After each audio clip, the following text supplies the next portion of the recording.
Sister Jasmine called me on FaceTime at 4:15 in the afternoon. The connection was grainy at first, the video struggling to resolve against the bright lights of an airplane cockpit, but her voice cut through the static with a terrifying clarity. "Keisha, I need to ask you something strange," she said, her eyes darting away from the camera to check her instrument panel. "Your husband, is he home right now?" I paused, holding a glass of Pinot Noir halfway to my lips. "Yes," I replied, glancing toward the hallway that led to our sunken living room. "He is sitting in his favorite leather recliner watching the game. I can hear the commentary from here." "Why are you asking me this?" Jasmine's face moved closer to the screen, her expression stripped of all sisterly warmth, replaced by the cold, professional mask she wore as a senior captain for a major international airline. "That cannot be true, Keisha, because I am looking at him right now. He just boarded my flight to Paris. He is in seat 1A in first class, and he is not alone. He is kissing another woman, and they are drinking champagne. My name is Keisha, and at 34 years old, I am one of the top forensic accountants in Atlanta. My entire career is built on spotting lies in financial statements, tracing hidden assets for Fortune 500 companies, and finding the single dollar that does not add up in a billion-dollar ledger.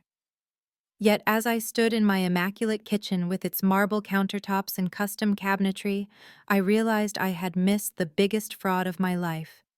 Jasmine. "Stop joking," I said, my voice trembling slightly. "I am looking at the back of his head right now. He has been complaining about a migraine all day. He took some medicine and said he just wanted to rest in the dark." "Turn the camera around," Jasmine commanded. "I need to see him." I walked slowly toward the living room. The house was dim, the heavy velvet curtains drawn against the afternoon sun. The television was on, muttering low tones of a football broadcast. There he was, the familiar silhouette of Dante, my husband of 6 years. He was slumped in the high-back chair, wearing his favorite gray cashmere hoodie, the hood pulled up over his head, as he often did when he had a headache. A rhythmic snoring sound emanated from the chair. "See?" I whispered, pointing my phone at him. "He is right there. He is asleep." "Keisha, listen to me," Jasmine said, her voice rising in urgency over the background noise of airport chimes. "Go touch him. Wake him up. Now." I crept forward. The air in the living room felt stagnant, too cold. The snoring sound was too consistent, too mechanical. I reached out a hand, my fingers brushing against the cashmere of his sleeve. It felt hollow. "Dante," I asked. No response. I grabbed the shoulder of the hoodie and pulled.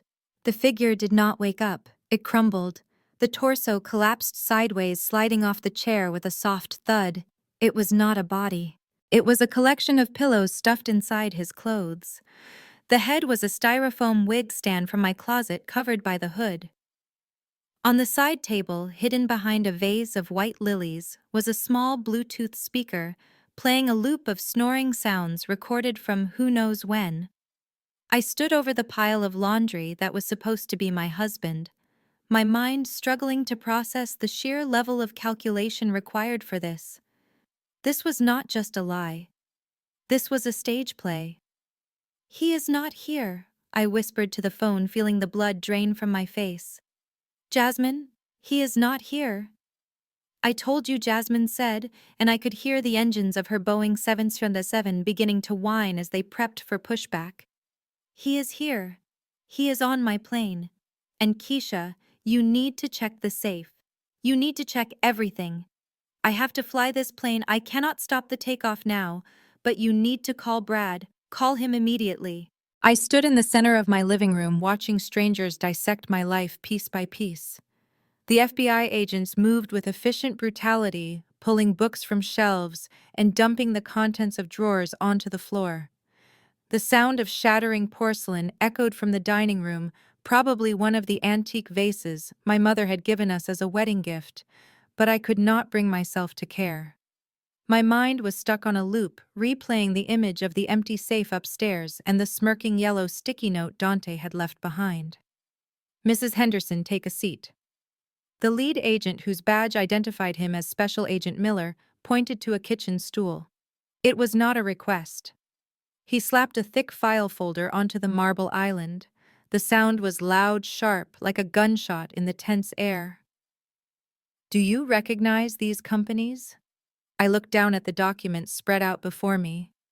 Henderson Global, KH Ventures, the Keisha Foundation. My name, or variations of it, was stamped across every header. I scanned the incorporation papers. There at the bottom of every page was my signature. It was a good forgery, I had to give him that. He had practiced. He had captured the sharp loop of the K and the specific slant of the H that I had developed over a decade of signing audit reports. But I saw the tremor in the ink, the slight hesitation at the end of the stroke. It was a forgery, but to a jury, it would look like a confession. I did not sign these, I said, my voice sounding hollow to my own ears. I have never heard of these companies. That is convenient, Miller sneered, leaning into my personal space. Because these companies have moved $20 million of stolen investor funds through offshore accounts in the last 6 months. You are a forensic accountant, Mrs. Henderson. Are you telling me you did not notice $20 million moving through accounts with your name on them? He hid it, I said, the realization crashing over me like a wave of ice water. I felt nausea rise in my throat. He did not just steal from me. He framed me. He set me up to take the fall. I closed my eyes, and suddenly the past 2 years made sickening sense. Dante telling me I worked too hard.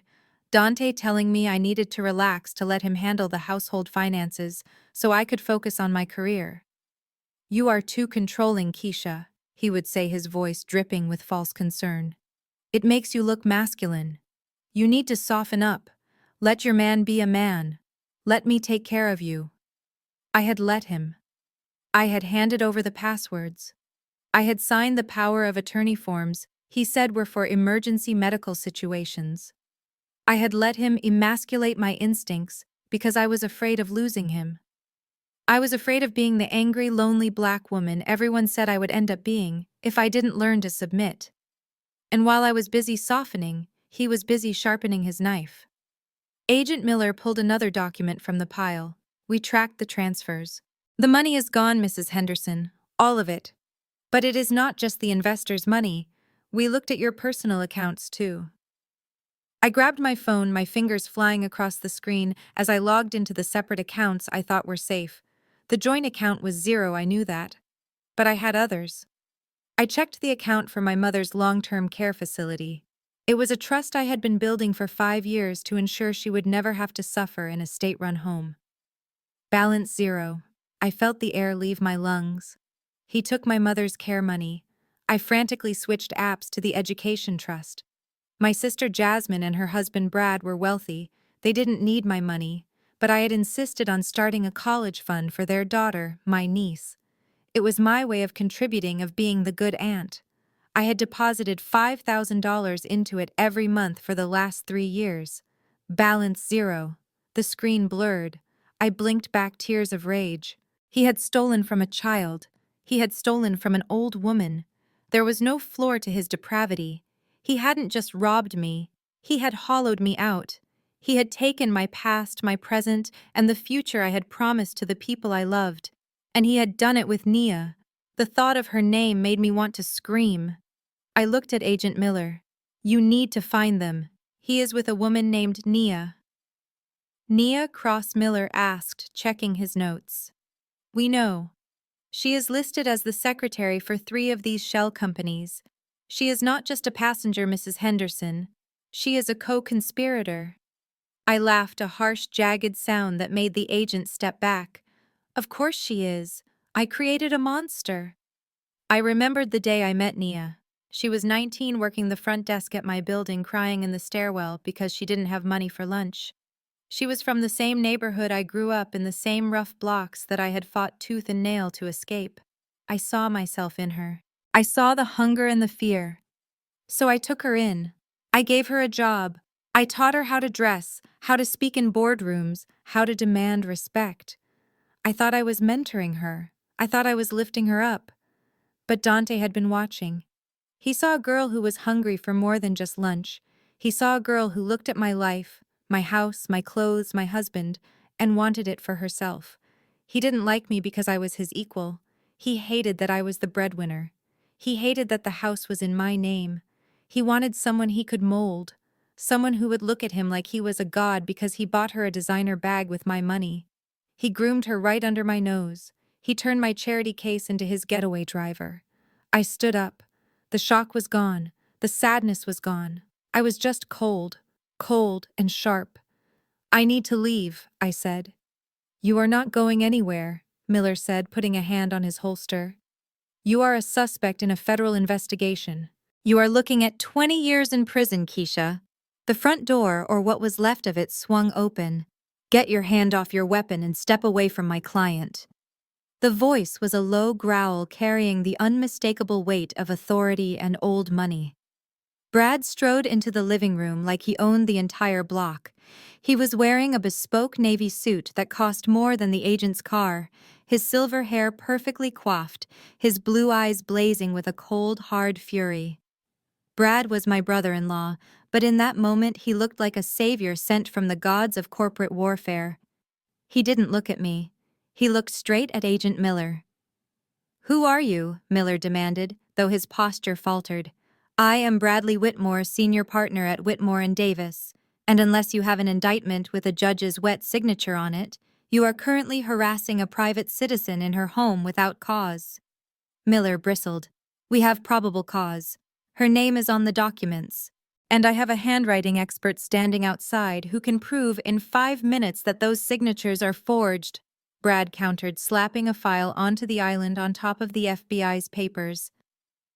"We also have GPS data from Mrs. Henderson's phone proving she was in depositions at the time these documents were notarized.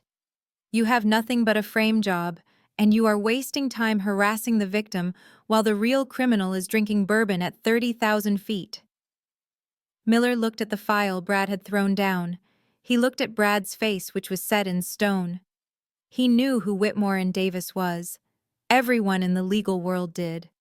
They were the firm you called when you wanted to destroy someone, not just win a case.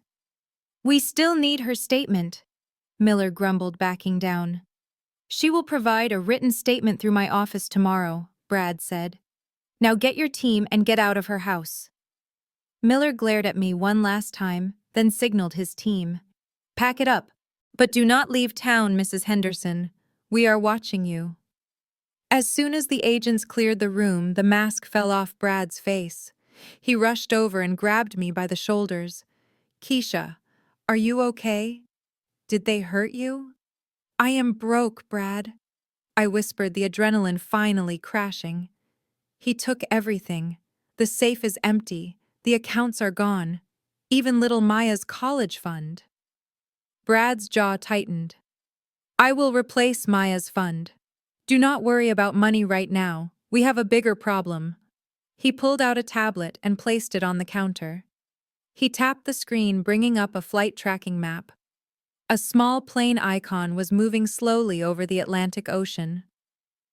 "Jasmine is flying the plane," Brad said. "She locked the cockpit door. She has cut off the Wi-Fi to the first-class cabin so Dante cannot see the news or check his accounts. He thinks he is safe. He thinks he is landing in Paris to start a new life." I looked at the map. He is going to run Brad. Once he lands in Paris, he will disappear. "He is not staying in Paris," Brad said grimly. "Look at this." He swiped the screen. It was a hacked itinerary, dug up by one of Brad's private investigators. "Dante Williams, Flight 294 to Paris, Charles de Gaulle. Connecting Flight 882 to Minsk, Belarus." "Belarus?" I asked. "No extradition treaty with the US," Brad said. "And from there, he has a train ticket booked to Moscow. If he gets on that connecting flight to Minsk, Keisha, he is gone. We will never see him or that money again. The Russian banks will wash it clean in 24 hours. I stared at the map. "How long do we have?" Brad checked his watch. "The flight lands in Paris in 7 hours. His connection to Minsk leaves 5 hours after that. We have a 12-hour window in Paris. That is it. If we miss him at Charles de Gaulle, or if he makes it to the connection, it is over." I looked down at my hands.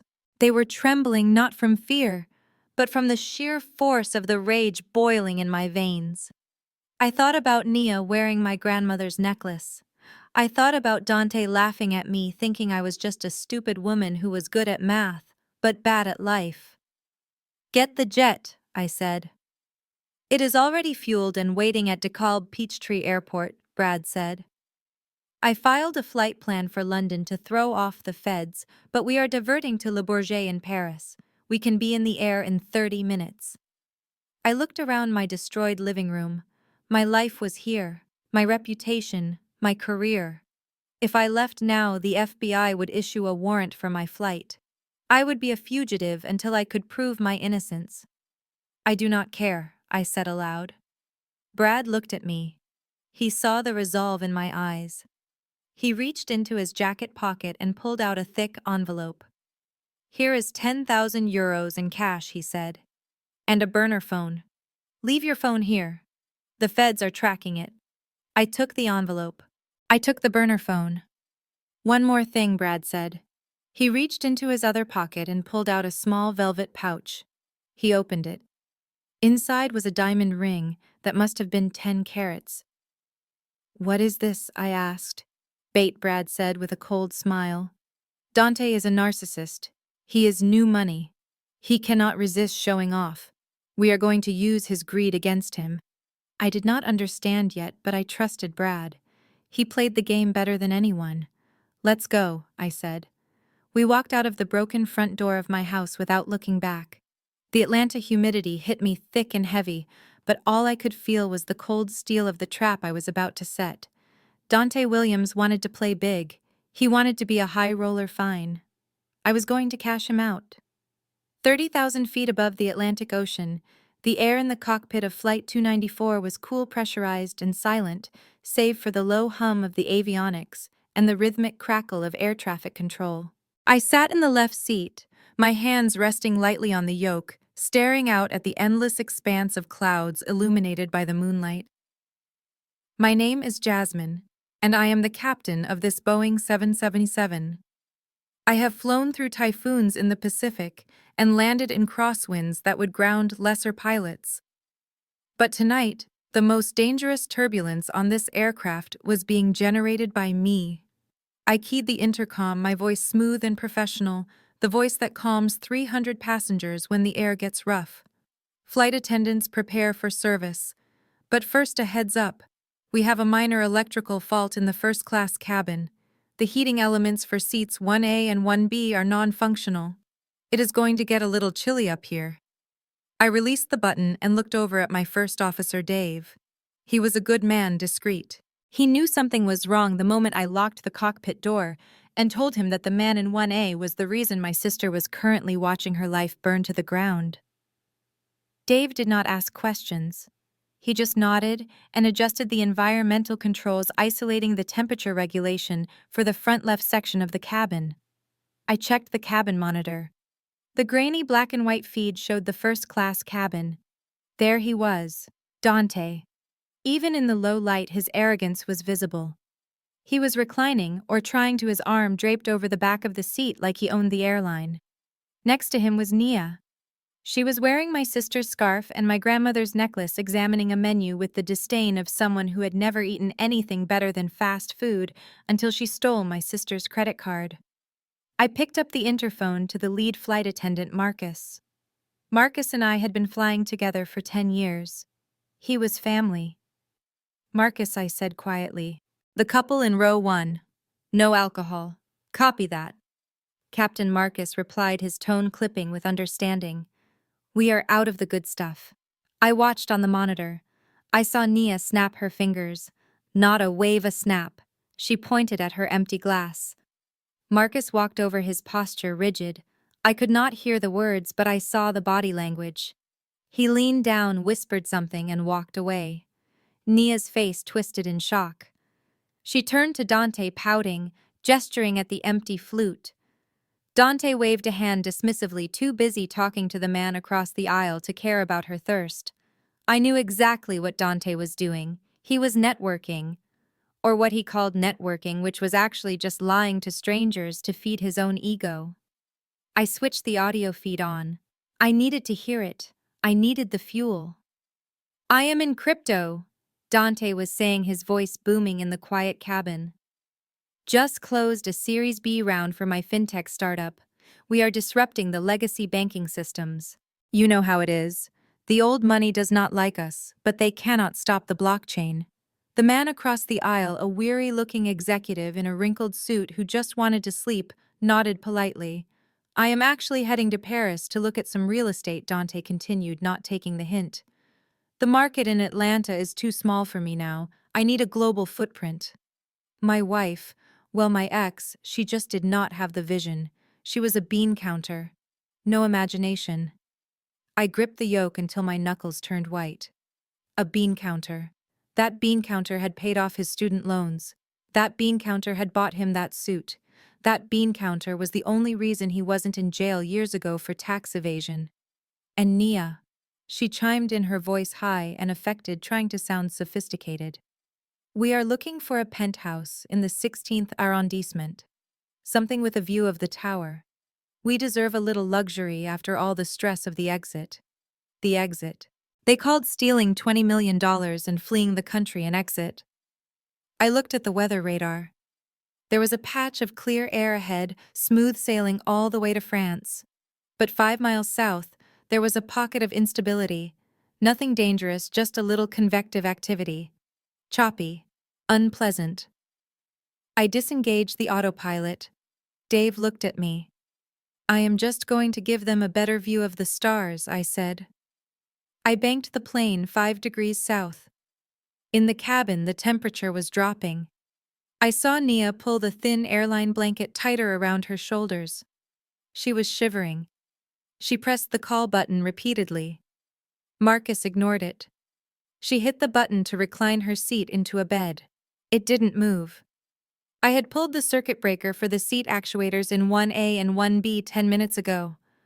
Dante was getting annoyed now. He was tapping his screen, probably trying to check his stolen millions, but the Wi-Fi was dead to his device ID. He slammed the remote down. Then we hit the air. It started as a shudder. The coffee in Dante's cup rippled. Then the plane dropped 50 feet. It wasn't a safety risk, the 707 was built like a tank, but to a passenger it felt like the floor had vanished. I leveled out, then hit the next pocket, a sharp, lateral jerk. On the monitor I saw Nia gasp. She grabbed Dante's arm. He shoved her off, annoyed that she had spilled his water on his sleeve. "Babe, stop!" Dante snapped, his voice audible over the feed. "It is just a little bump. You are embarrassing me." "I am going to be sick," Nia moaned. She looked pale.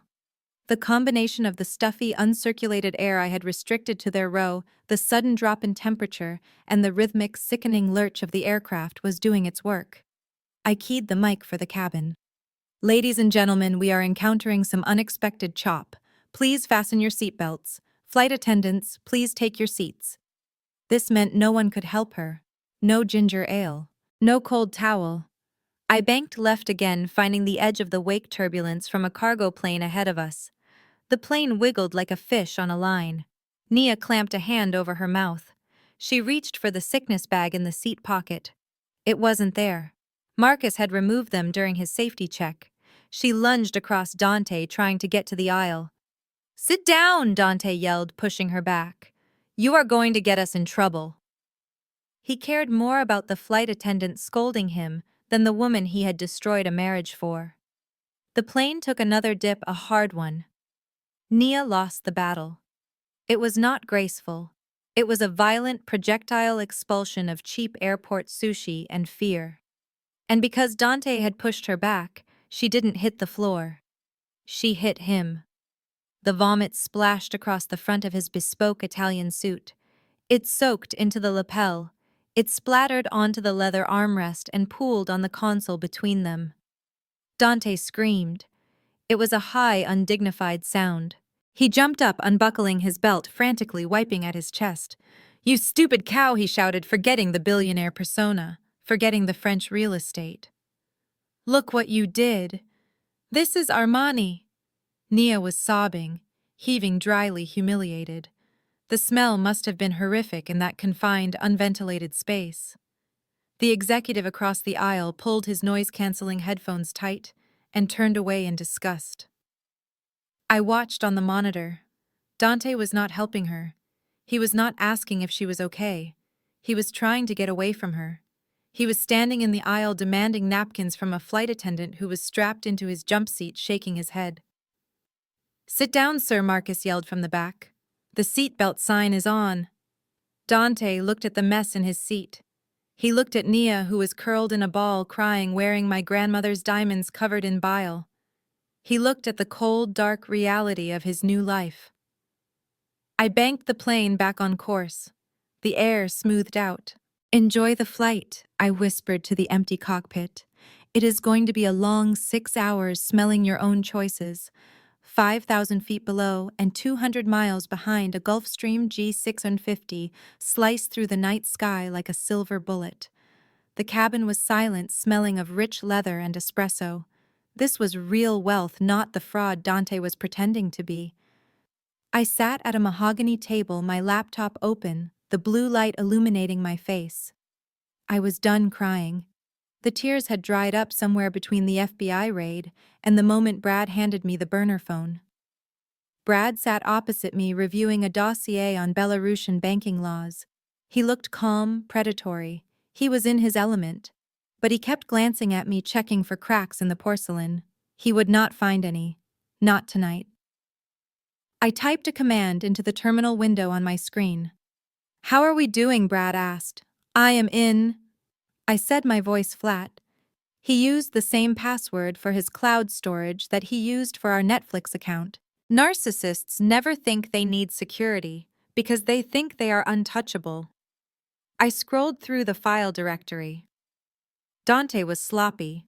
He had digital copies of everything: the fake incorporation papers, the wire transfer receipts, and there, in a folder named Paris, was the master ledger. He moved the money through a mixer, I said, tracing the digital path. He split the 20 million into 4 tranches: 5 million to a crypto wallet, 5 million to a shell company in the Caymans, 5 million to purchase citizenship in Montenegro, and 5 million... I paused, squinting at the screen. "And 5 million in cash?" Brad asked. "No," I said. 5 million is sitting in a holding account in a private bank in Paris. It is waiting for a signature. That is his walking around money," Brad said. "He needs that to pay the bribes and buy the villa." I opened a new window. I launched the forensic software I used to audit cartels and corrupt senators. It was a tool that could pierce through 3 layers of shell companies in minutes. "I can see the account," I said. "It is at Banca Privée. He has a meeting scheduled for 9 a.m. tomorrow to release the funds." "We land at 7 a.m., Brad said. "We can beat him there." "I am not just going to beat him there, Brad," I said, my fingers flying across the keyboard. "I am going to replace him." "What do you mean?" "He forged my signature to steal the money," I said, pulling up the signature file he had used. "He digitized my handwriting. He thought that was clever. But he forgot one thing. What I own, the digital identity he is using to validate the transaction. He set up the 2-factor authentication to go to an email address he thought I didn't know about. It was the email we made for our future children, the one we were going to give them when they turned 18. I logged into the email account. Baby Henderson.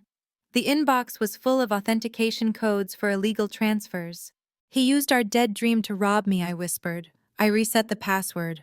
I locked him out. Then I opened the banking portal for the Paris account. "I am not going to wait for the police," I said to Brad. "The FBI moves too slow. The French authorities will take weeks to process a warrant. By then he will be in Minsk." I hit enter. A progress bar appeared on the screen. "Rerouting verification." "I am going to drain him," I said. "I am going to redirect the authorization codes to my burner phone. When he walks into that bank tomorrow to withdraw his 5 million, the system is going to flag him as an imposter." And then Brad asked, "And then I am going to trigger a margin call on his crypto wallet," I said. "I can see his leverage. He borrowed against the stolen money to buy Bitcoin. If I crash the value of his portfolio by dumping his holdings, the exchange will liquidate him. He will lose the 5 million in crypto without me even touching it." "You are destroying the money," Brad asked, raising an eyebrow. No, I said. I am shorting his position from my personal trading account. I am betting against him. When he loses, I profit. I am going to make back my mother's nursing home money from his stupidity. The laptop beeped. Access granted. I looked at Brad. My eyes were dry. My heart was a stone. He thinks he is landing in Paris to be a king, I said. He is landing in a cage. And I have the only key. I closed the laptop. The jet engines hummed, pushing us closer to the man who had ruined my life. I poured myself a glass of sparkling water. Let's go get my necklace, I said. Paris is supposed to be the city of lights, the city of romance, the place where lovers lock their promises onto bridges and drink wine by the Seine. But as the Gulf Stream touched down on the private tarmac at Le Bourget at 7 in the morning, the sky was a bruised shade of gray and the air tasted like cold rain and diesel fumes. I did not come here for croissants or love. I came here for war. While Brad handled the customs officials with a few quiet words and a flash of his diplomatic connections, I sat in the back of the blacked-out Mercedes Sprinter van he had arranged. I opened the burner laptop. My target was moving. Dante and Nia had cleared customs at Charles de Gaulle an hour ago. I tracked Dante's phone through the Find My Device feature he had forgotten to disable on his iPad, which was currently sitting in my evidence bag. The blue dot moved sluggishly through the morning traffic, bypassing the modest hotels and heading straight for the Place Vendôme. He is going to the Ritz, I said to Brad as he climbed into the van. Of course he is. Because nothing says I am a fugitive with stolen money like checking into a €5,000 a night suite. Brad checked his watch. He is predictable. That is good for us. New money always screams. Old money whispers. We are going to whisper him into a corner. We parked 2 streets away from the Ritz. I did not want to risk being seen yet. I needed to know his mindset. I needed to know his next move before he made it. I opened Instagram on the burner phone. Dante had blocked my main account months ago, claiming social media was a distraction from our relationship, but I had a fake profile I used for investigating debtors. There he was, live. The video feed was shaky at first, panning around a suite that was dripping in gold leaf and velvet. A bottle of Cristal sat on the table already open. Nia was in the background, jumping on the bed in a bathrobe, holding my grandmother necklace up to the light. Bonjour from Paris, baby, Dante shouted into the camera. He looked manic. His eyes were too wide, his movements too jerky. The cocaine I suspected he had been using was definitely kicking in. We made it to the top. No more answering to nobody. No more asking for permission to spend my own money. He turned the camera on himself. He had changed out of the vomit-stained suit into a fresh designer tracksuit that probably cost more than my first car. For all the haters back home, especially my ex. He sneered, bringing the phone closer to his face. You thought you were the prize. You were just the ATM. You were boring, Keisha. You were a spreadsheet in a world of art. I needed a muse, not a manager. Look at me now. I am free. I watched my face impassive as the comments rolled in. Most were from bots he had paid for, but a few were from our mutual friends back in Atlanta, confused and horrified.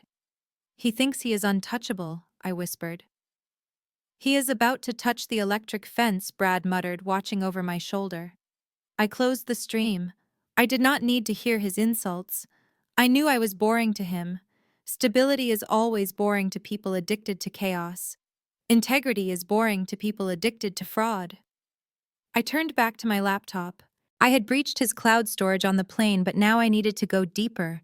I needed to find his leverage.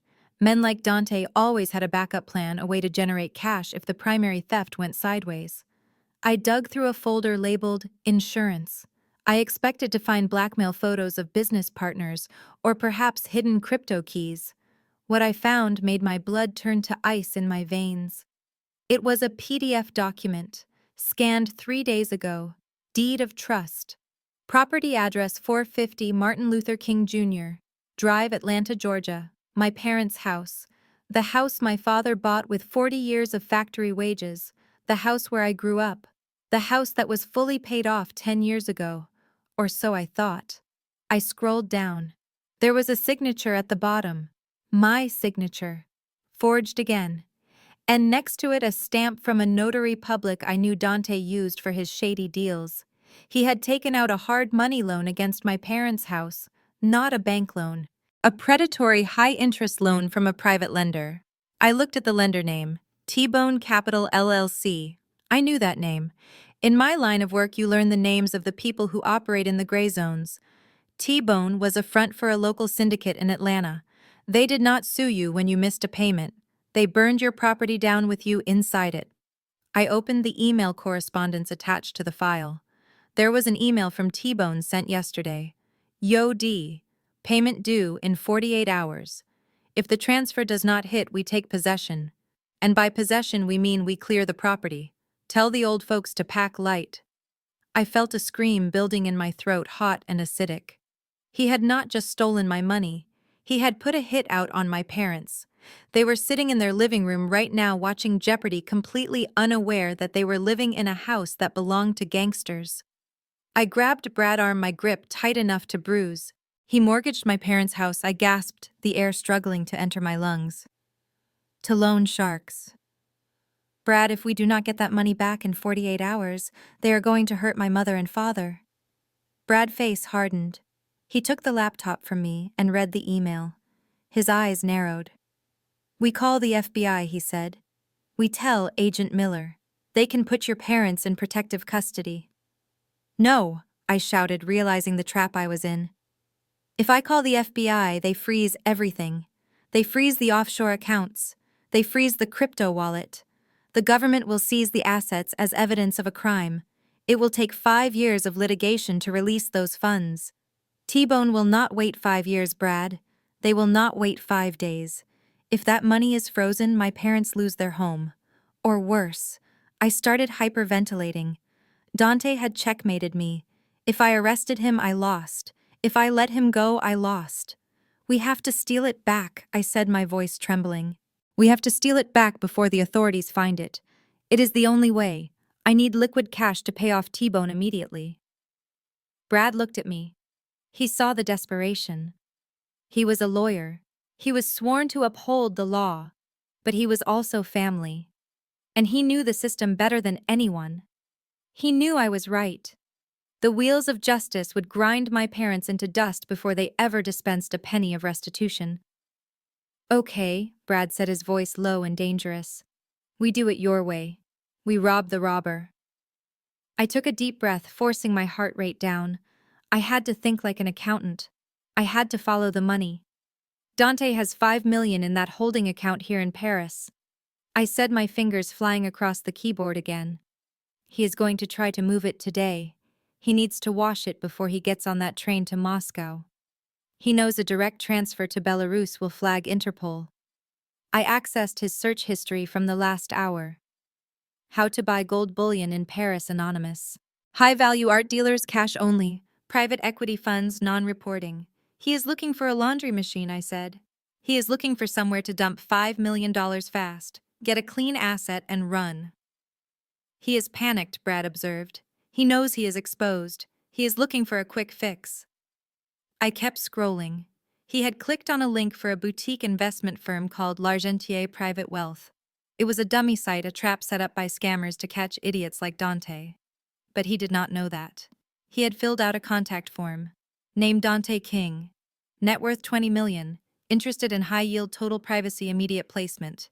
He is phishing, I said. He is begging to be scammed. Brad looked at the screen. Then a slow, cold smile spread across his face. It was the smile of a shark, sensing blood in the water. He wants a private wealth manager, Brad asked. He wants someone who speaks the language of the elite. Someone who looks like the kind of person who can make problems disappear for a fee. I looked at Brad. With his silver hair, his tailored suit, and his aura of absolute, unshakable authority, he looked exactly like the kind of man Dante desperately wanted to be. He looked like old money. He looked like the gatekeeper. I know exactly who will play the fund manager, Brad said. You, I asked? No, Brad said. He knows my face from the wedding photos. I cannot do it. But I have a friend here. Jean-Luc. He is a former investment banker who lost his license for trading too aggressively. He owes me a favor. A big one. He hates new money fraud boys more than I do. Brad pulled out his phone and dialed. Jean-Luc, say Brad. We have a pigeon. Yes, a fat one. Meet us at Le Jules Verne in 2 hours, and bring the paperwork for the Geneva Fund. The fake one. Yes, we are going to clean him out. He hung up and looked at me. We are going to set up a meeting, Brad explained. Jean-Luc will be the front man. I will be the silent partner in the background. We are going to offer Dante exactly what he wants. A secret high-yield account in Switzerland that is invisible to the IRS and the FBI. We will tell him he needs to transfer the funds immediately to lock in the rate before the market closes. And when he transfers the money I asked. The IBAN number we give him will not go to Switzerland, Brad said. It will go to a shell company I own in the Cayman Islands.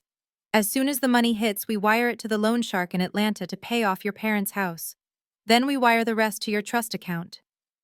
It is wire fraud, I whispered. It is asset recovery, Brad corrected. And he cannot report us without reporting himself. I looked at the screen where Dante's digital footprint was glowing. He was so arrogant, so stupid. He thought he was playing chess, but he was playing checkers against grandmasters. Set the meeting, I said. Brad texted Jean-Luc. Within 10 minutes, Jean-Luc had replied to Dante's inquiry using a secure encrypted email service. Dear Mr. King, we received your inquiry. We handle clients of your stature with the utmost discretion. We have an opening in our Alpha Fund, but it closes at 5:00 p.m. today. If you can prove liquidity, we can meet you for lunch. Le Jules Verne, Eiffel Tower, come alone. Or with your associate. I watched Dante's email inbox. The reply came in 30 seconds. I will be there. Cash is ready. He took the bait, I said. Brad stood up and buttoned his jacket. Get changed, Keisha. You are coming too. I cannot, I said. He will see me. No, he won't, Brad said. Le Jules Verne has private alcoves. You are going to be sitting right behind him. You are going to record every word. We need his voice admitting the money is stolen. If the wire transfer fails, or if he tries to back out, we use the recording to force his hand. I looked down at my travel clothes. I looked exhausted. I looked like a victim. I opened my suitcase. I pulled out a black dress. Sharp, professional. The kind of dress I wore when I was firing someone for embezzlement. I put on my lipstick. It was a deep blood red. I am ready, I said. Let's go to lunch, Brad said. We walked out into the Paris morning. The city was waking up. The cafes were opening. It was a beautiful day for a robbery. Dante wanted to live like a king in Paris. I was going to make sure his last meal as a free man was one he would never forget. He called me boring. He called me a grandmother. Well, Grandma was coming to collect, and she was bringing the bill. The private gaming club was located in a nondescript limestone building just off the Champs-Élysées. There was no signage, just a heavy black door and a camera that judged your net worth before the lock even clicked. I sat in the blacked-out surveillance van 2 streets away, my headphones pressed tight against my ears, watching the video feed from the button camera concealed on Brad's lapel. It was showtime. Brad stepped out of the car and buttoned his jacket. He looked like a titan of industry, the kind of man who could crash a currency market with a phone call. His suit was charcoal gray, bespoke cut to make him look broad-shouldered and imposing. On his wrist sat a vintage Patek Philippe watch that cost more than the house Dante grew up in. He did not look like he was trying to be rich. He looked like he had been rich since the day he was born. Inside the club, Dante was sitting at a private baccarat table. He stuck out like a neon sign in a library. He was wearing a white tuxedo jacket with black lapels, the kind of outfit you rent for prom or wear when you are trying too hard to look like James Bond. A stack of chips sat in front of him, but his leg was bouncing nervously under the table. He was drinking cognac like it was water. Next to him sat Nia. She looked bored. She was scrolling through her phone, ignoring the game, ignoring Dante. She was wearing a red dress that was cut too low and tight for a place like this. She looked expensive, but in a way that screamed rental. Brad walked in. He did not look around. He did not look impressed. He walked straight to the bar and ordered a sparkling water with a twist of lemon. I whispered into the microphone. "He is at the table to your left. Do not look at him yet. Make him come to you." Brad nodded almost imperceptibly. He took a sip of his water and pulled out his phone, checking a market ticker.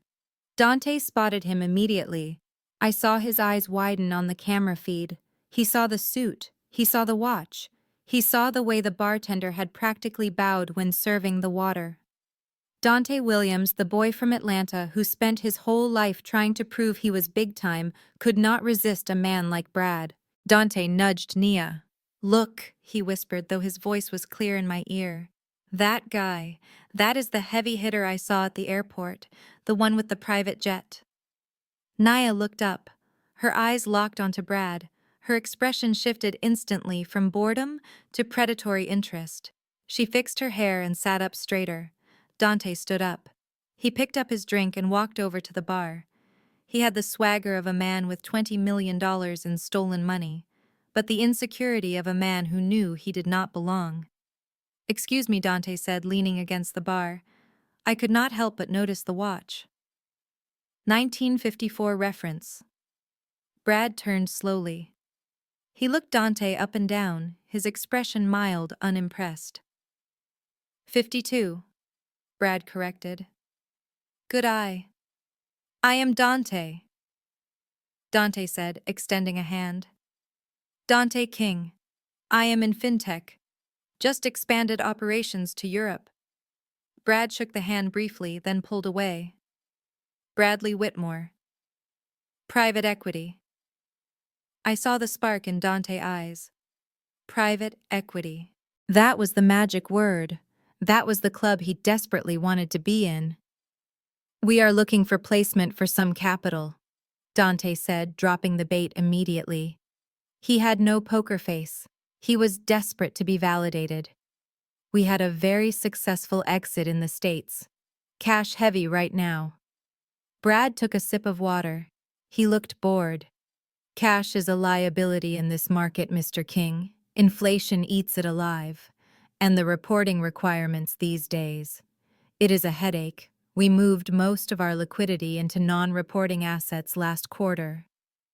"Non-reporting," Dante repeated. The greed was practically dripping off him. "That is exactly what we are looking for. Privacy is key for us." Brad turned back to his phone as if the conversation was over. "Well, good luck with that. The European banks are leaking like sieves. If you are holding cash in a commercial bank, the IRS already knows about it." Dante's face paled. I knew exactly what he was thinking. He was thinking about the $5 million sitting in that holding account waiting to be seized. "Is there a way around that?" Dante asked, his voice dropping. Brad sighed, checking his watch. "Look, Mr. King, I am waiting for a client. But if you are serious about privacy, you do not use banks. You use structures, trusts, alpha funds." Nia had walked up behind Dante. She slid her arm through his, but her eyes were on Brad. She smiled a slow, sultry smile that she used to use on me when she wanted a raise. "Hi," she purred. "I am Nia. I handle the operations." Brad looked at her. He gave her a smile that was polite but cold. "A pleasure." Nia reached out and touched Brad's lapel. "I love this fabric," she said, letting her hand linger. "It feels like money." I watched Dante on the screen. His jaw tightened. He pulled his arm away from Nia, possessive and insecure. "We are looking to move about $5 million immediately," Dante said, trying to reclaim the alpha position. "Today." Brad raised an eyebrow. $5 million. That is a bit below our minimum entry, but for the right client, we sometimes make exceptions. We run a blind trust out of Geneva. No names, no reporting, just a numbered account and a key. Dante's eyes lit up. "That is it. That is what I need." Brad leaned in closer, lowering his voice. "Be careful, Mr. King. Liquid cash makes people do crazy things, especially the people closest to us." He glanced pointedly at Nia, who was currently staring at the bartender diamond earrings. Dante looked at Nia. He looked back at Brad. Brad continued, his voice a masterful whisper of conspiracy. I had a client last year. Exited his company for $50 million. Kept it in a joint account. His girlfriend cleared it out while he was in the shower. Gone. He never saw a dime. I saw the paranoia bloom in Dante's eyes. It was beautiful. He looked at Nia with sudden suspicion. He remembered that she knew where the money was. He remembered that she had been asking about the account passwords all morning. This Geneva account, Dante asked. Is it sole signatory? Only the holder of the key can access it, Brad said. Not even a spouse can touch it. It is a black box. I need that, Dante said. He was sweating now. I need that today. Brad checked his watch again. I am having lunch at Le Jules Verne at the Eiffel Tower in 2 hours. My partner, Jean-Luc, handles the onboarding. He is flying back to Zurich tonight. If you want in, you bring the transfer authorization codes to lunch. I will be there, Dante said. Alone, Brad added. These transactions require absolute discretion. No associates, no girlfriends. Dante looked at Nia. She was busy taking a selfie with her cocktail. Alone, Dante agreed. Brad finished his water. See you at 1 o'clock, Mr. King. Do not be late. The window closes when the market closes. Brad walked out. He did not look back. As soon as he was out of the club, I heard him exhale through the microphone. He is hooked, Brad said as he climbed into the van. He is terrified she is going to rob him. He is projecting, I said, watching the screen. Inside the club, Dante was arguing with Nia. I have a business meeting, Dante hissed. You are going shopping. I want to come, Nia whined. You never take me anywhere. Here, Dante said, pulling a stack of euros from his pocket. Go buy yourself another bag. I have to handle the money. If I do not fix this, we lose everything. Nia snatched the money. You are acting weird, Dante. I am acting like a boss, Dante snapped. Go. He walked away from her. He looked terrified. He looked like a man who was realizing that the walls were closing in. I closed the laptop. We had him. He was going to transfer the money into our control voluntarily. He was going to hand me back my life because he was too afraid of his mistress to trust her. Let us go to the tower, I said to Brad. I want to see his face when he realizes who the fund manager really is. We drove through the streets of Paris. The city was gray and imposing, but for the first time in days I saw color. I saw the red of the stoplights, the gold of the street lamps, and the green of the money that was coming back home. Dante thought he was a wolf. He thought he was the predator. He had no idea that he had just walked into the cage, locked the door, and handed me the key. And the best part was, he thought it was his idea. I checked my makeup in the rearview mirror. My eyes were sharp. My lips were painted a deep, unforgiving crimson. It was time for lunch. Le Jules Verne restaurant hangs 400 feet above the city of Paris, like a diamond setting in an iron crown.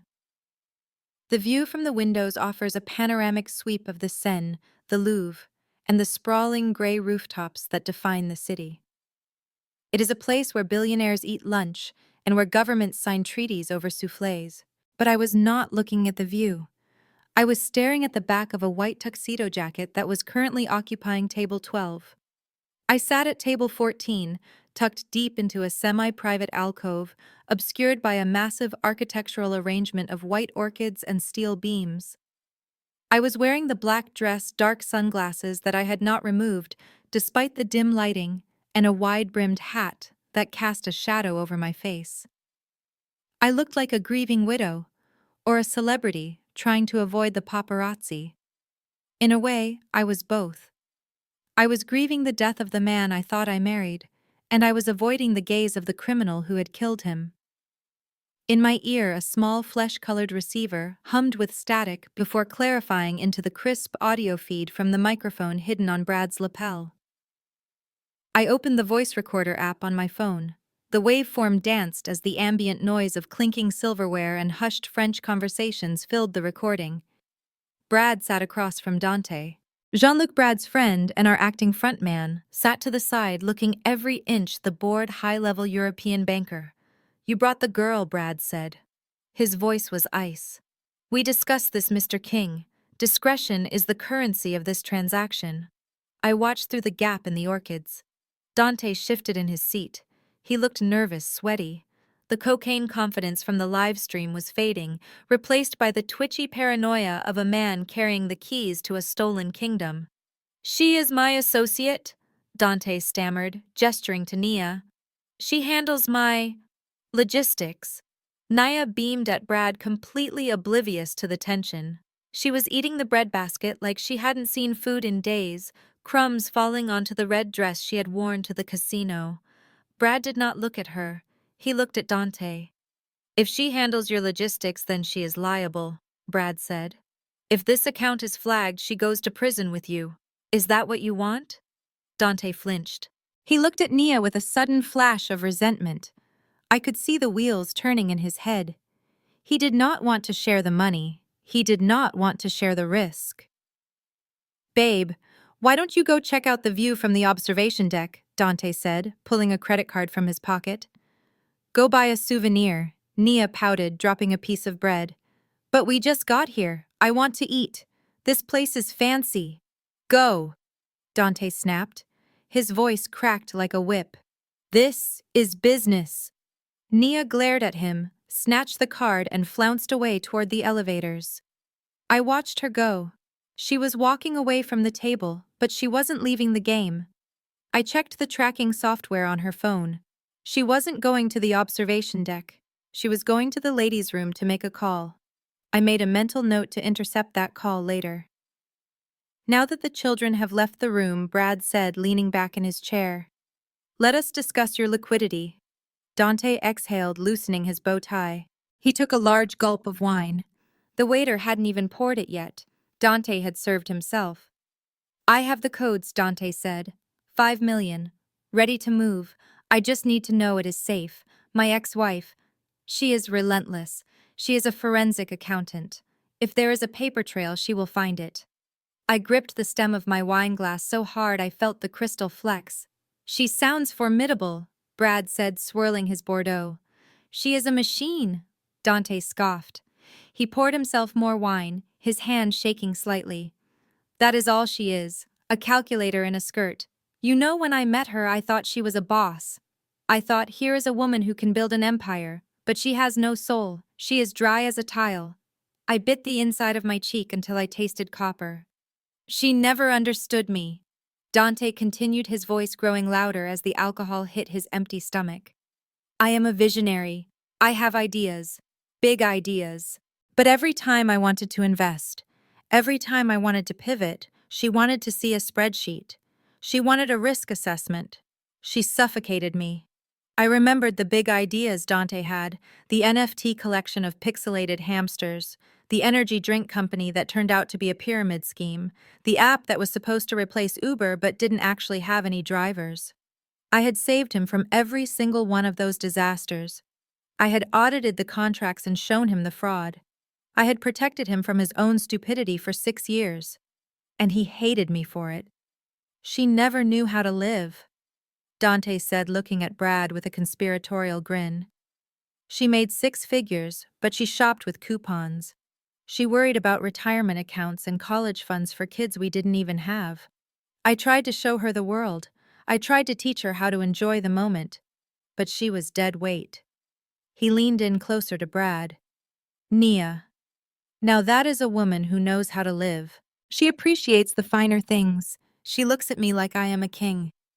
Keisha looked at me like I was an employee she couldn't fire. The glass stem in my hand snapped. The sound was a sharp crack muffled by the white noise of the restaurant. A shard of crystal sliced into my palm. I didn't flinch. I watched the blood well up in the center of my hand, dark and thick. "I did not look at you like an employee, Dante." I thought my internal voice screaming against the silence. "I looked at you like a partner. I looked at you like a man who needed help. I looked at you with love, even when you didn't deserve it. Brad saw me flinch in his peripheral vision. He cleared his throat, drawing Dante's attention back to the table. Women like that are liabilities, Brad agreed, his voice smooth as silk. They hold men like us back. That is why we built the Geneva Fund, to protect visionaries from the people who want to keep them small. Exactly, Dante said, slamming his hand on the table. I deserve this money. I earned it. I put up with her lectures for 6 years. This is my severance package. You earned it, Brad repeated. The sarcasm was so thick I could taste it, but Dante swallowed it whole. Jean-Luc placed a sleek black tablet on the table. He tapped the screen, bringing up a complex interface of charts and numbers. It looked like a sophisticated banking portal. It was actually a website Brad's IT guy had built in the back of the van an hour ago. This is the gateway, Jean-Luc said in a heavy French accent. Once you input your current custodial account number and the transfer authorization code, the funds will be swept into a numbered account in Zurich. The transaction is encrypted. It bypasses the SWIFT system entirely. No one will see it. Not the IRS, not the FBI, and certainly not your wife. Dante stared at the screen. The greed in his eyes was naked ugly. He saw freedom. He saw sports cars and villas. He saw a life where he never had to hear the word budget again. He pulled out his phone. I need the code, Dante muttered. I watched my burner phone in my lap. The notification popped up. Banque Privée authorization requested for transfer of $5,000 due dollars. Please enter code 8842 to confirm. Dante frowned at his phone. I am not getting the text. The network in the tower is spotty, Brad said quickly. Try refreshing. I waited 5 seconds, just long enough to make him sweat. Just long enough to make him panic that maybe, just maybe, I had found him. Then I hit forward.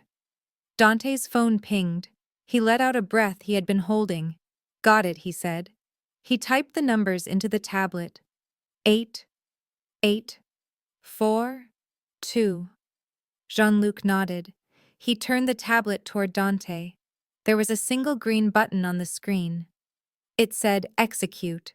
This is the point of no return, Mr. King, Brad said softly. Once you press that button, you become a platinum partner. The money vanishes from the U.S. banking system. It becomes untraceable. That is exactly what I want, Dante said. He did not hesitate. He did not think about my mother's nursing home. He did not think about my niece's college fund. He did not think about the vows he made to me at the altar. He pressed the button. The screen flashed green. Transfer complete. Dante fell back into his chair laughing, a loud braying laugh that turned heads across the restaurant. Done, he shouted.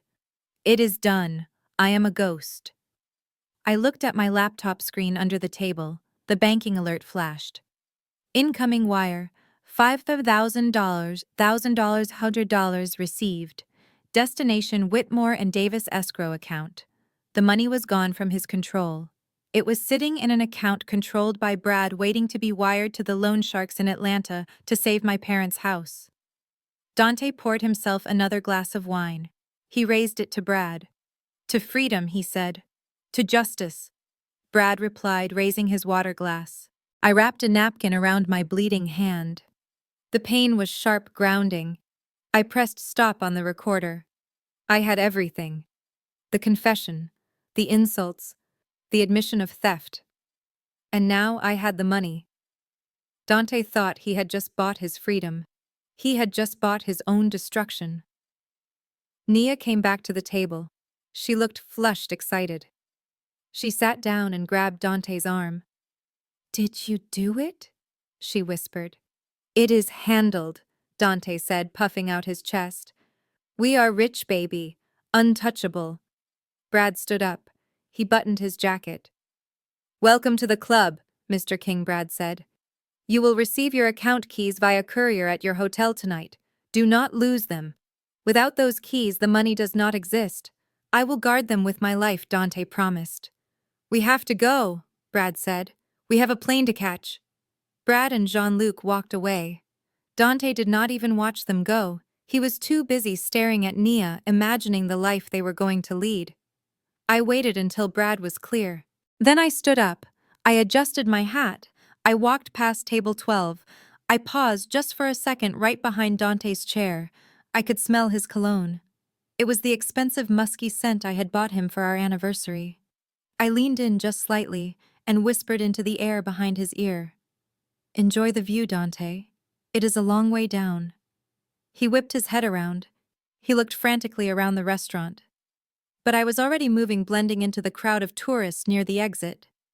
"Did you hear that?" Dante asked Nia, his voice high with panic. "Hear what?" Nia asked, checking her makeup in her phone camera. I thought I heard Keisha." Nia laughed. "You are paranoid, baby. She is in Atlanta crying into her pillow. She is probably talking to the police right now with nothing to show them. Forget her, she is the past." Dante relaxed. He laughed again, but it sounded forced. "Yeah, you are right. She is the past." I walked into the elevator. The doors closed, shutting out the sound of his laughter. I checked my phone. The wire transfer to T-Bone Capital had just cleared. My parents were safe. The house was safe. Now it was time for the rest of the money. I looked at the tracking app for Nia's phone. She had made a call from the bathroom. I played the recording I had intercepted. "Hey, baby. Yeah, he did it. The idiot transferred the money. No, he thinks it is in a Swiss account. But I saw the passcode he wrote down. As soon as he gets those keys, I am taking them.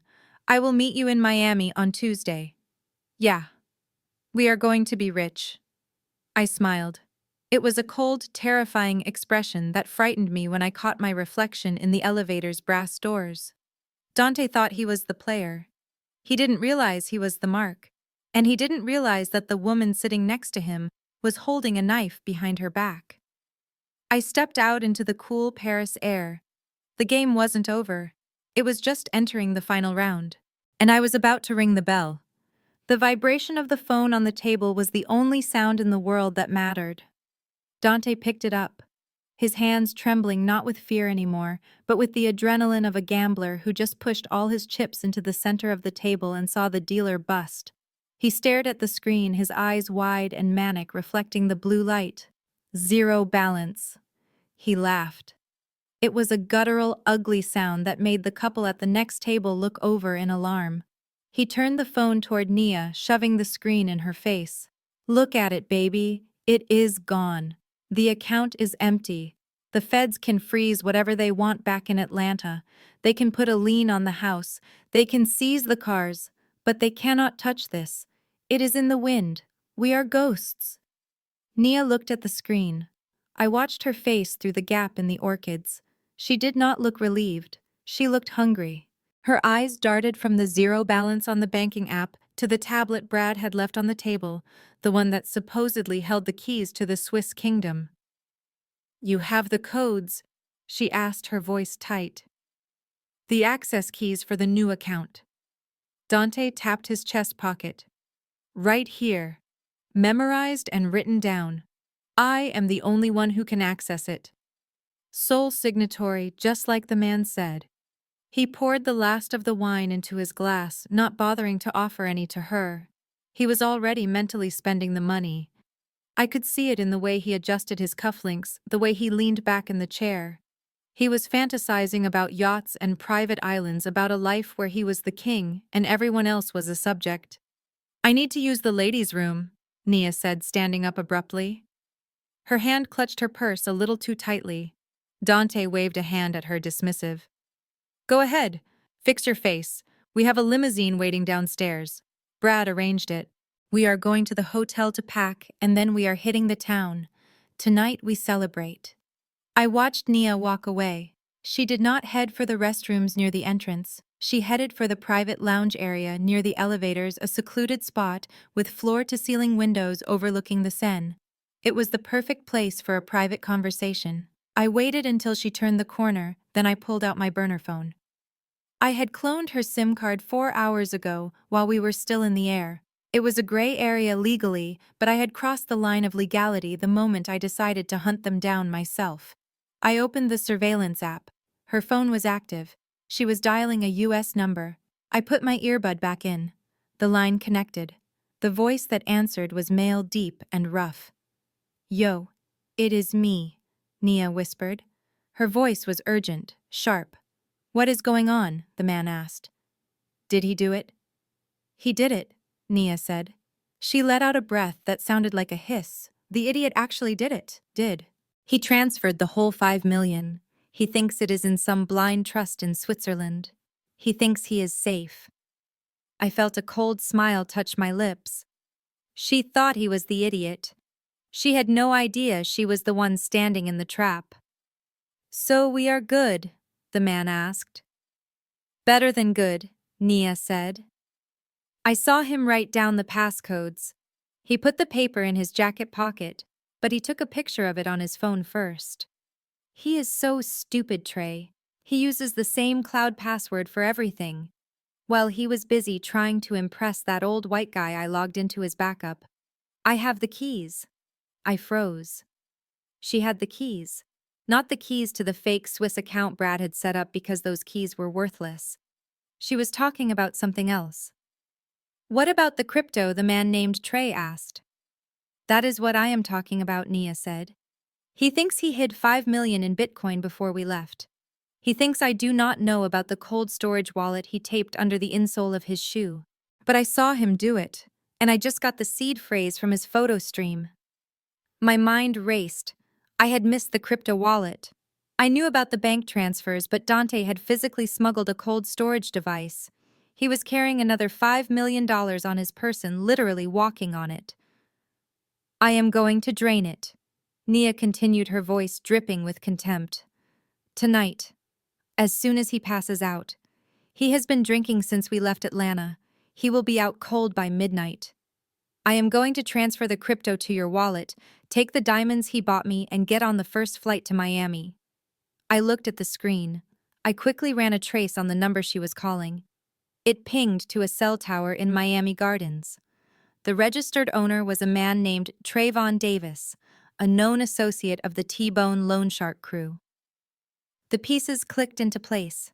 Nia was not just a gold digger, she was the inside woman. She had been planted. Or maybe she had just seen an opportunity and taken it to the people who could help her cash out. Either way, she was playing Dante. She had been playing him the whole time. And Dante, that arrogant fool. He thought he was the player. He thought he was the one using her. He called me boring. He called me a bean counter. But while he was busy looking in the mirror, admiring his own reflection, he had let a viper into his bed. "He is such a clown," Nia said, laughing softly. "You should see him. He is wearing this ridiculous white tuxedo, looking like a waiter. He keeps talking about how he is a visionary. He is nothing. He is just a bank account waiting to be cracked. I cannot wait to leave him in this city with nothing but his fake suit." I felt a strange surge of emotion. It wasn't sympathy for Dante. He deserved this. He deserved every bit of this betrayal. But it was anger at Nia. I had saved her. I had pulled her out of that life. And she had used the skills I taught her, the polish I gave her, to destroy my family. She was not going to get away with it. She was not going to Miami with $5 million of my money. I opened the control panel on my laptop. Brad had set up the limousine that was waiting for them downstairs. It was a high-end Mercedes Maybach, fully wired for sound and video. We needed it to record any further admissions of guilt, but now it was going to serve a different purpose. I accessed the car infotainment system. I patched into the Bluetooth audio driver. "I am going to wait until we get in the car," Nia said. "I have to play the loving girlfriend for another hour. It makes me sick touching him. He smells like vomit and cheap cologne. But do not worry, baby. By tomorrow morning we will be rich and he will be crying in a French jail." "I love you, baby," Trey said. "Get that money." "I love you too," Nia said. "See you soon." She hung up. I sat there for a moment, my finger hovering over the keyboard. I could just record this. I could use it later. But I was done waiting. I was done playing the long game. I wanted to see the look on Dante's face when his world collapsed. I wanted to see them tear each other apart. I downloaded the audio file of the call. I scrubbed it, cleaning up the background noise, making Nia's voice crystal clear. I set it to autoplay on the limousine sound system the moment the rear doors closed. I looked up. Brad was standing at the entrance of the restaurant watching me. He gave a subtle nod. The car was ready. The trap was set. I stood up and walked out of the restaurant, taking the stairs instead of the elevator to avoid running into Nia. I needed to be on the street level. I needed to watch this happen. Down on the street, the Maybach was idling at the curb, gleaming black and ominous under the Parisian streetlights. The driver, a large man who worked for Brad's security team, stood by the rear door. Dante came out of the elevator first. He was practically floating. He had his arm around Nia, pulling her close, whispering something in her ear. He looked like a man who had just conquered the world. Nia was smiling, that fake practice smile she used on clients. She rested her head on his shoulder, playing the part perfectly. She was good. I had taught her well. They walked toward the car. Dante stopped to admire it, running his hand along the roofline. "This is style, baby," he said, loud enough for me to hear from my vantage point in the alleyway. "This is how we live now. No more Uber, no more economy class, only the best." He tipped the driver a €100 note, making a show of it. "To the Ritz, my good man," Dante said. "And take the scenic route. We want to see the lights." The driver nodded and opened the door. Nia slid in first, her red dress flashing in the streetlight. Dante followed, sliding in next to her. I watched the heavy door swing shut. The latch clicked. The interior lights of the car dimmed. I could see their silhouettes through the tinted glass. Dante was reaching for the champagne bucket that sat in the center console. He was popping the cork, ready to toast his victory. I pressed the enter key on my phone. The sound system in the Maybach was state-of-the-art. 19 speakers, surround sound. It was designed to make you feel like you were inside the music. Instead, the voice of Nia Cross filled the cabin, loud, crisp, and undeniable. "He is such a clown, Trey." I saw Dante freeze. The bottle of champagne was halfway to the glass. "You should see him. He is wearing this ridiculous white tuxedo, looking like a waiter." Inside the car, the silhouette of Dante turned slowly toward the silhouette of Nia. "He keeps talking about how he is a visionary. He is nothing. He is just a bank account waiting to be cracked." Nia's hands flew to her mouth. I could see her frantic movement even through the tint. She was reaching for the door handle, but the child locks were engaged. Brad was thorough. I saw him write down the passcodes. "I am going to transfer the crypto to your wallet. Take the diamonds he bought me and get on the first flight to Miami." Dante dropped the champagne bottle. It didn't break on the plush carpet, but the foam exploded, spraying over the leather seats. It makes me sick touching him. He smells like vomit and cheap cologne. The car was rocking now. Not from the engine, but from the violence erupting inside. I stepped out of the alleyway. I walked up to the car. I wanted to be the first thing they saw when the audio ended.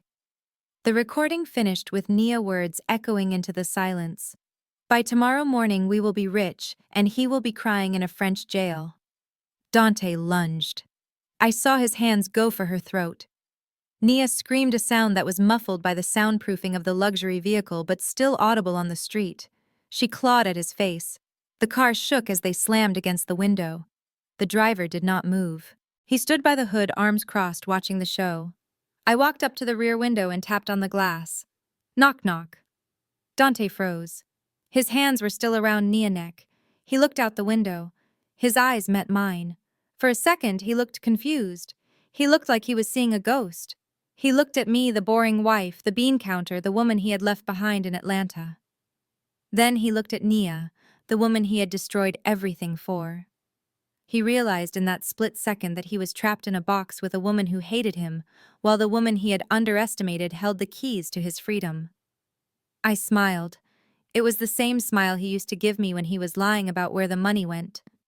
I pulled out my phone and held it up to the glass. On the screen was the confirmation of the wire transfer. The $5 million was gone. And then I swiped to the next image. It was a live feed of his crypto wallet. Balance 0. I had triggered the margin call 2 minutes ago.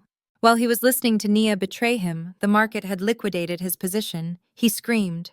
It was a silent scream behind the glass, but I felt it. He let go of Nia and pounded on the window. Keisha, he mouthed.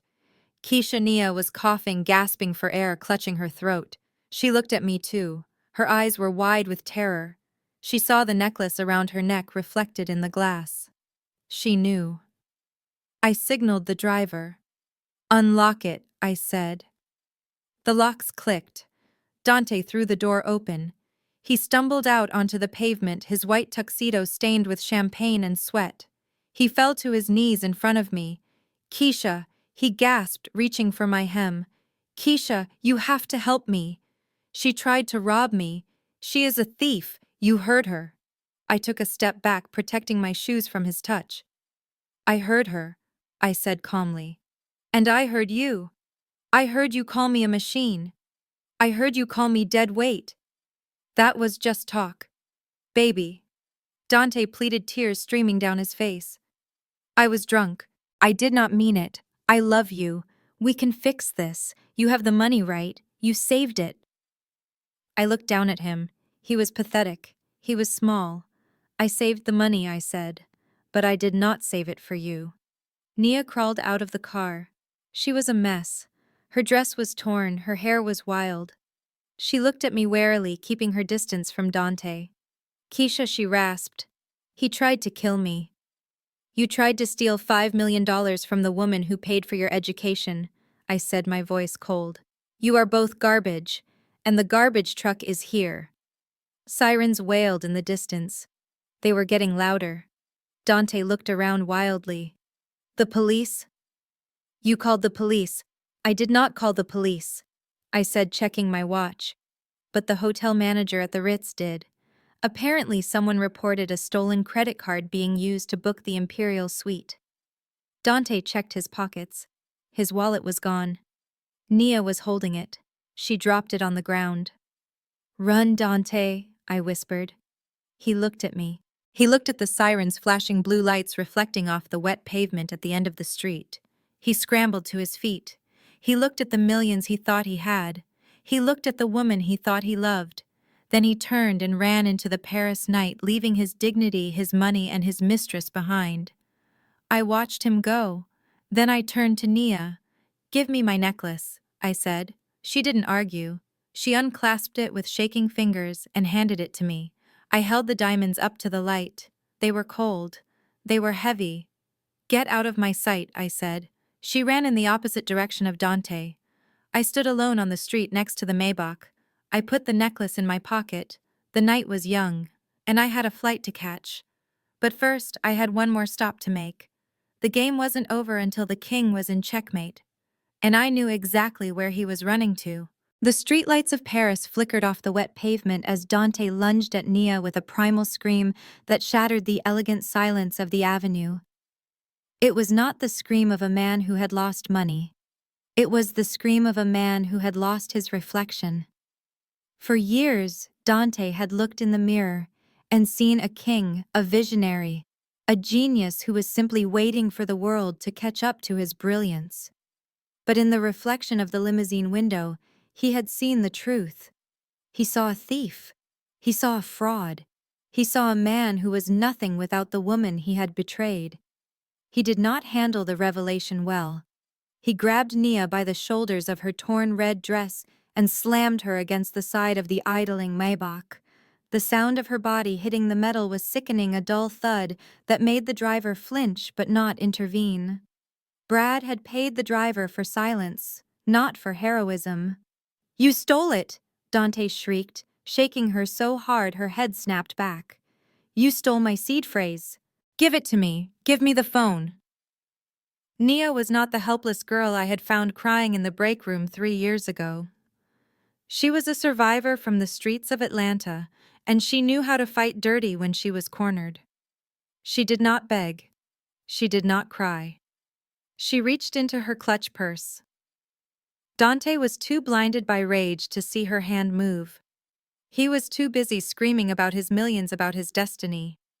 He raised a hand to strike her. Nia pulled out a small pink canister. It looked like a lipstick. It was military-grade pepper spray. She sprayed it directly into his eyes from 6 inches away. Dante howled. It was a sound of pure agony. He let go of her and staggered back, clawing at his face. He fell to his knees on the cobblestones, rubbing his eyes, making it worse, spreading the chemical burn across his skin. "You stupid witch!" Nia spat, coughing, as the mist drifted in the air. "You think I am scared of you. You are nothing. You are just a wallet, and now you are empty." She kicked him. She kicked him right in the ribs with her designer heel. Dante curled into a ball, wheezing snot, and tears streaming down his face, mixing with the champagne stains on his tuxedo. I watched from the shadows of the alleyway, my arms crossed against the chill of the night. I should have felt pity. I should have felt the urge to run out there and help him, because for 6 years, that was my job. I was the fixer. I was the one who smoothed things over when he offended a waiter or forgot a bill. But tonight, I felt nothing but the cold satisfaction of a forensic accountant watching a ledger finally balance out. This was the audit. This was the correction. Nia turned to run. She clutched her purse to her chest, knowing that even though the crypto wallet was empty, she still had the passwords. She thought she could still salvage something from this wreck. She made it 3 steps before the blue lights flooded the street. They did not come from down the block. They came from everywhere. 2 unmarked sedans swerved to the curb, boxing in the Maybach. A marked police van screeched to a halt behind them. Uniformed officers poured out, shouting in French, "Police, get down! On the ground!" Nia froze. She looked at the police, then back at Dante, then at the dark alleyway where I stood unseen. She dropped her purse. She raised her hands. Dante was still on the ground, blindly clawing at the air. He heard the voices. He heard the authority in them. And his delusion kicked in. The same delusion that convinced him he was an investor when he was really a con artist convinced him now that the police were here to help him. "Help!" Dante screamed, his voice cracking. "Officer, over here! She robbed me. She stole $5 million. Arrest her!" 2 officers grabbed Dante by the arms and hauled him to his feet. He was a mess. His eyes were swollen shut, his face red and blistering, his white suit ruined. He thrashed against their grip. "I am the victim," Dante shouted, switching to English, assuming everyone would understand him because he was an American millionaire. "Do you know who I am? I am Dante King. I have diplomatic status." He did not have diplomatic status.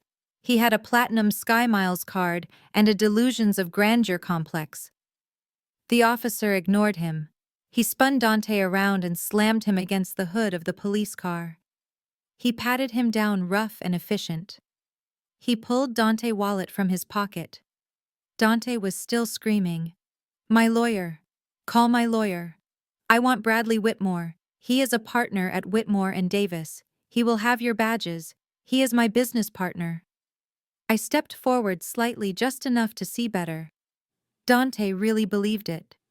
He believed the lie Brad had fed him so completely that he was trying to use it as a shield. He thought Brad was his ticket out of this. The officer opened Dante's wallet. He pulled out the passport.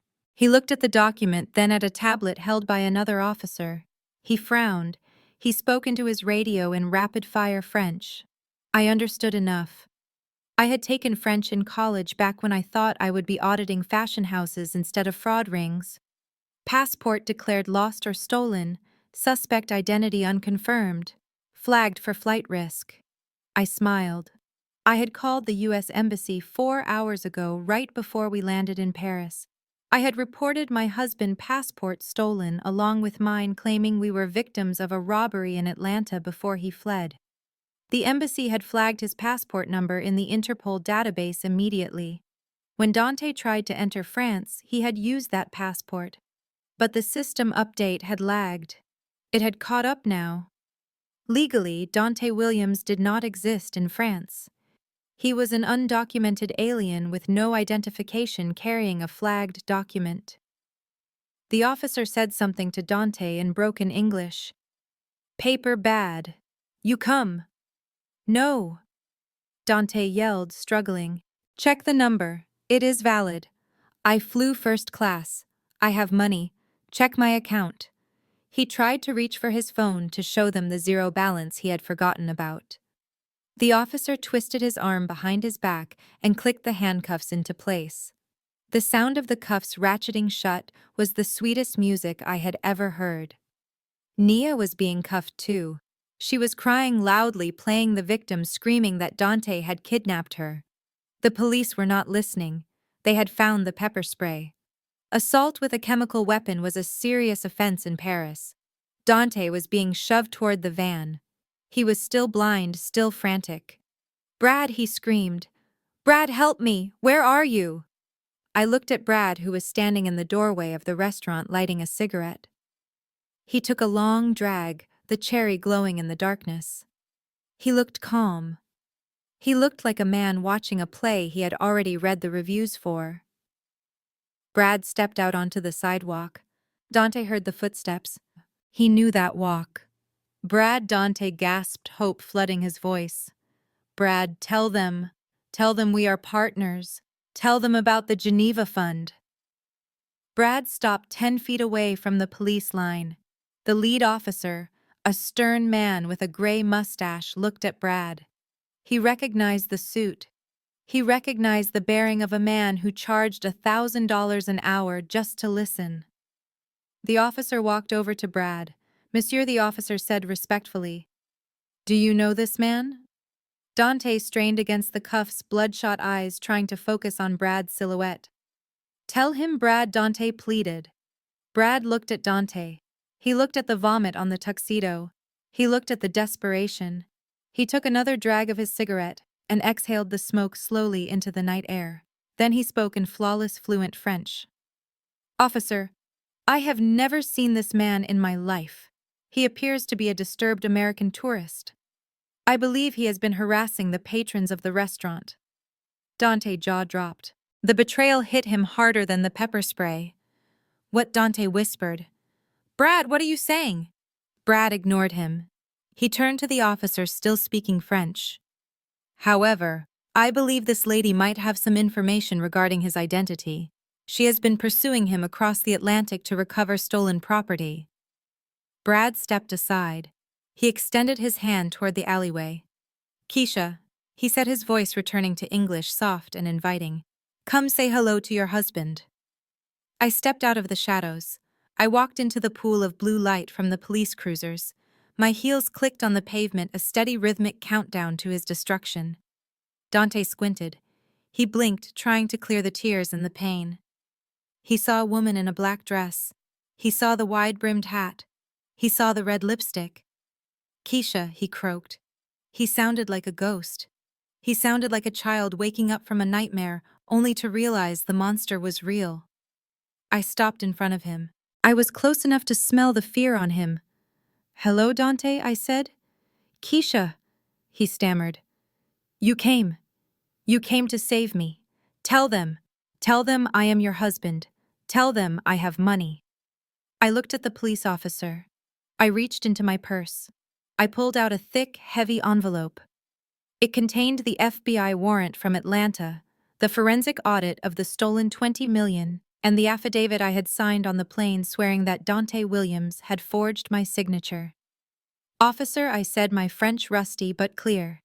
This man is wanted by the Federal Bureau of Investigation in the United States for wire fraud, securities fraud, and identity theft.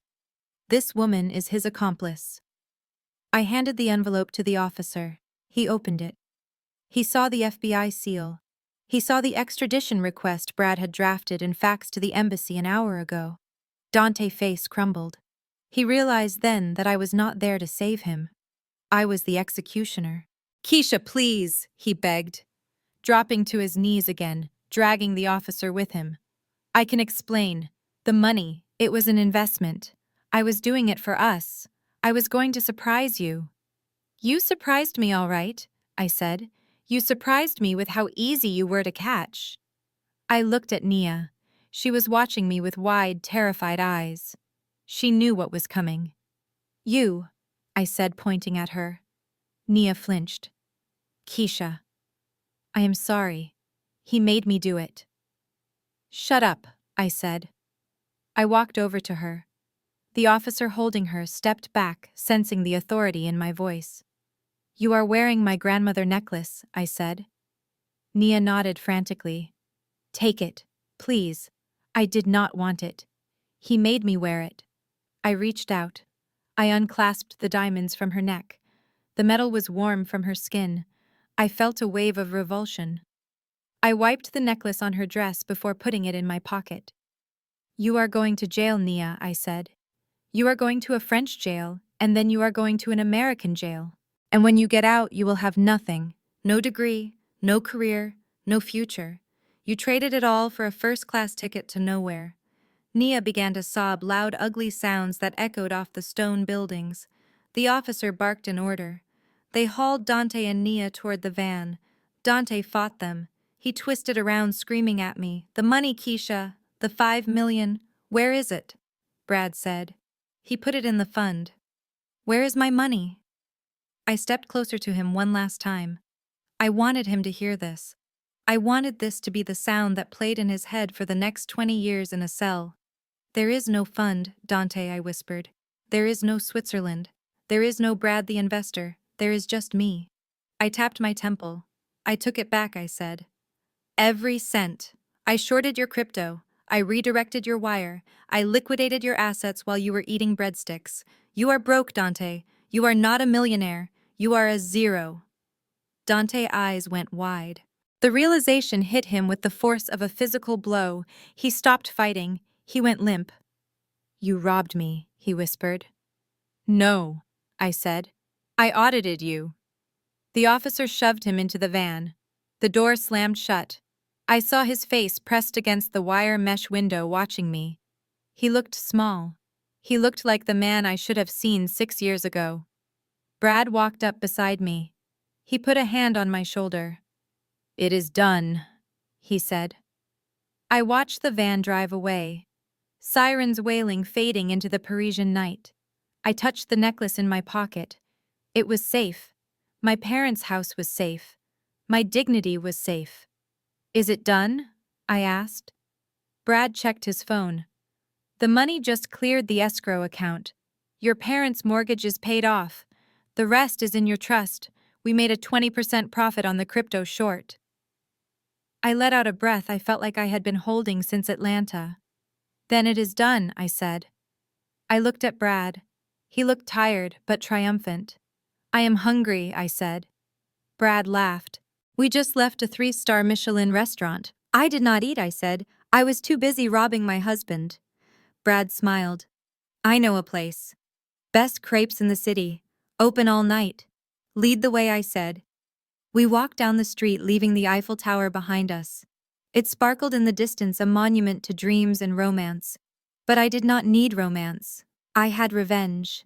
And it tasted sweeter than any champagne Dante had ever ordered. I took out my phone. I had one more text to send. To Jasmine, package secured. The trash has been taken out. See you at home. I hit send. My life as Mrs. Dante Williams was over. My life as Keisha, the woman who took down a $20 million fraud ring in 12 hours, was just beginning. And I had a feeling I was going to like her a lot better. The blue strobe lights of the police van swept across the cobblestones of Avenue Montaigne, illuminating the scene like a strobe light in a nightmare nightclub. I stepped out of the shadows and into that harsh, flickering glare. My heels clicked rhythmically on the pavement, a sound that cut through the chaotic shouting of the French officers and the sobbing of the woman who used to be my friend. Dante was on his knees. His white tuxedo jacket was ruined, stained with champagne and street grime. His eyes were swollen shut from the pepper spray, tears streaming down his face, creating clean tracks through the soot. He looked small.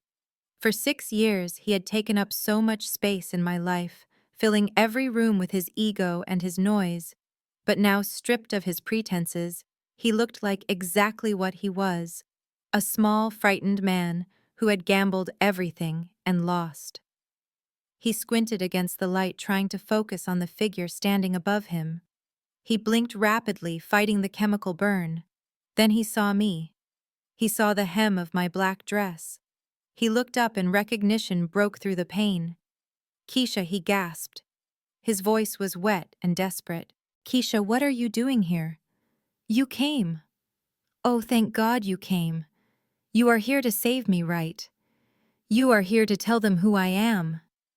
He reached out a hand toward me, his fingers grasping at the air. He truly believed it. Even after everything he had done, even after emptying our accounts and running off with my assistant, his narcissism was so profound that he believed I was still his fixer. He thought I was there to bail him out one last time because that is what I had always done. I was the safety net. I was the one who cleaned up the messes. I did not take his hand. I did not step back either. I stood my ground, looking down at him with the clinical detachment of a coroner examining a corpse.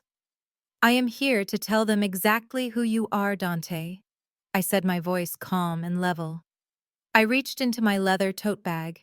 I did not pull out a checkbook to pay his bail. I did not pull out a lawyer business card. I pulled out a heavy manila envelope. It was thick, bulging with the weight of his crimes. I walked over to the lead detective, who was watching the interaction with interest. Brad said something to him in rapid French, pointing at the envelope in my hand. The detective nodded and stepped forward. "Officer," I said, speaking clearly so Dante could hear every word, "this is a complete forensic audit of the shell companies Dante Williams used to embezzle $20 million from investors in Atlanta. It includes the wire transfer records, the IP addresses used to forge the documents, and the sworn affidavits from the banks confirming the fraud." Dante froze. His hand dropped to his side. "And this," I continued, pulling a second thinner document from the envelope, "is a copy of the deed to my parents' house, which he illegally leveraged using a forged power of attorney.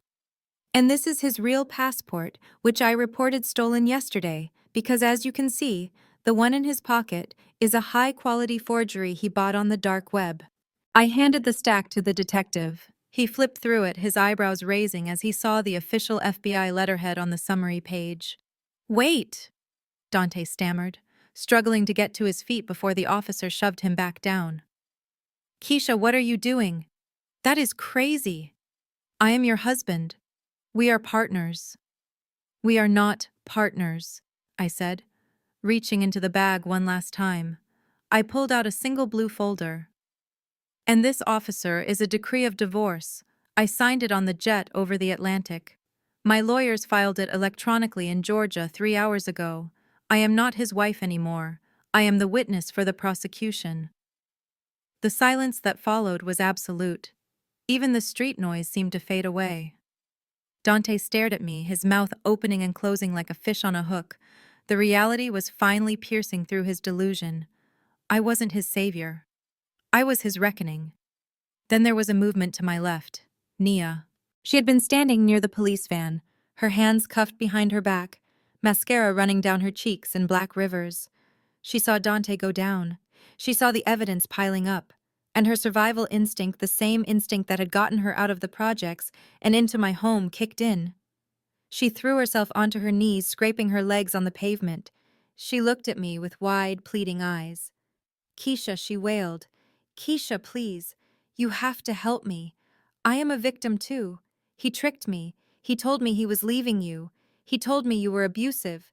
He said he would kill me if I did not come with him." I turned my head slowly to look at her. She looked pathetic. But I remembered the photo Jasmine had sent. I remembered her laughing in first class, drinking champagne paid for with my niece's college fund. I remembered her voice on the recording calling me a boring old woman and plotting to rob Dante blind. "You are not a victim, Nia," I said, my voice dropping temperature. "You are an accomplice. And you are a thief." "No, no, please," she sobbed, inching toward me on her knees. "I am like a little sister to you. You said we were family. I was scared. I did not know what to do. I took a step toward her. She flinched, expecting a blow. I did not hit her. I did not scream. I simply looked at her neck. The streetlights caught the fire of the diamonds around her throat. My grandmother, sapphire pendant. The one my grandfather had bought with his first paycheck from the railroad. The one my mother had worn on her wedding day. The one I had saved for my own daughter, if I ever had one. Seeing it on her skin made my stomach turn. It was a violation deeper than the theft of the money. It was a theft of my history. "You are wearing my mother necklace," I said softly. Nia's hand flew to her throat, covering the gems. She tried to stammer an excuse. "He made me wear it. He said it looked better on me." "Take it off," I said. My voice wasn't loud, but it carried the weight of every dollar I had ever given her.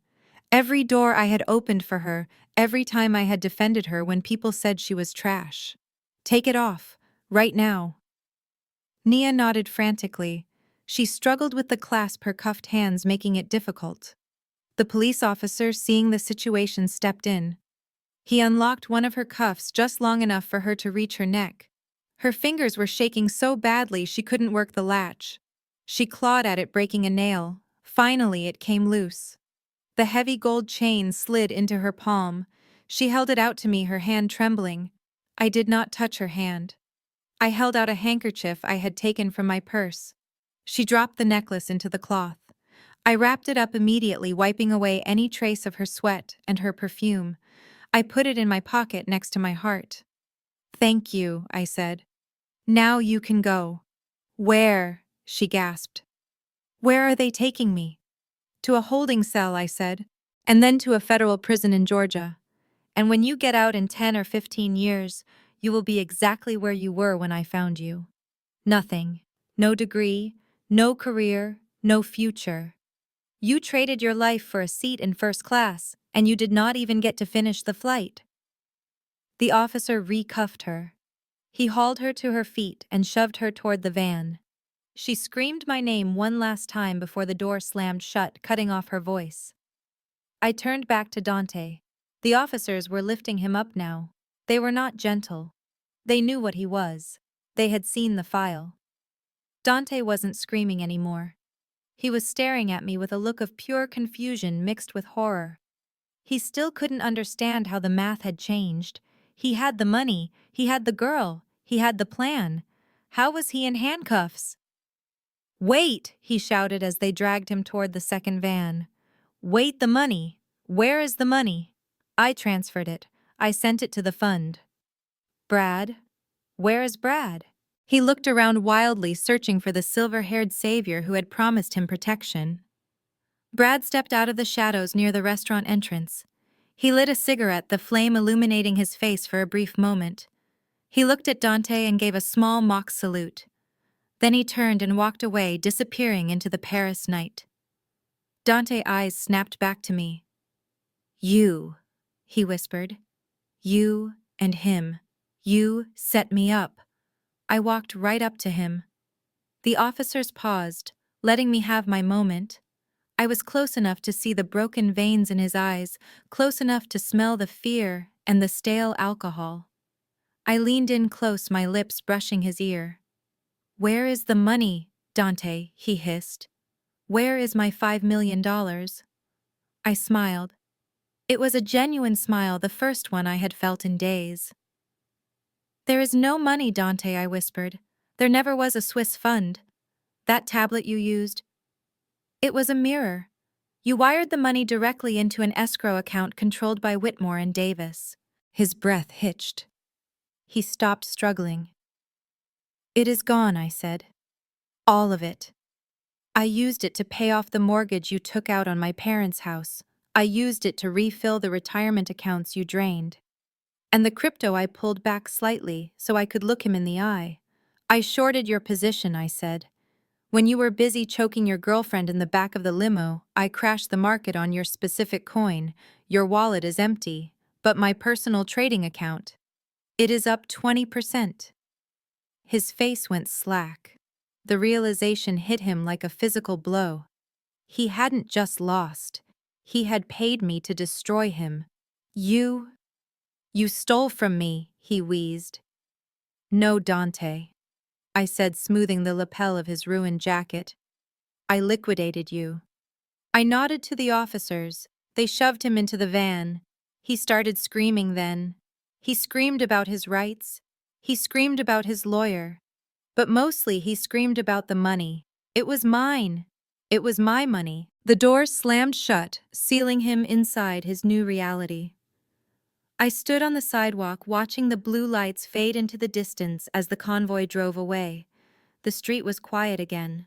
The air was cold and clean. I reached into my pocket and touched the sapphire necklace. It felt warm now. It felt like it belonged to me again. I took a deep breath, inhaling the scent of rain and victory. I checked my watch. It was 2:00 a.m. My phone buzzed. It was a text from Brad. The jet is fueled. Wheels up in an hour. I ordered the lobster. I typed a reply. Make it 2. And open the good champagne. I turned and walked down the Avenue Montaigne. My heels clicked on the stones, a steady, confident rhythm. I wasn't just a forensic accountant anymore. I was the woman who had walked into the fire and came out holding the match. I had my life back. I had my money back. And I had a story that was going to make me a legend in every boardroom in Atlanta. Dante Williams wanted to be unforgettable. Well, I had granted his wish. He was going to be the cautionary tale that every gold digger and con artist whispered about in the dark. I hailed a taxi. Aéroport du Bourget, I told the driver. He looked at me in the rearview mirror. You had a good night, madame. I looked out the window at the Eiffel Tower sparkling in the distance. The best, I said. The absolute best. The Gulfstream touched down at Teterboro Airport in New Jersey just as the sun was beginning to bleed orange over the Manhattan skyline.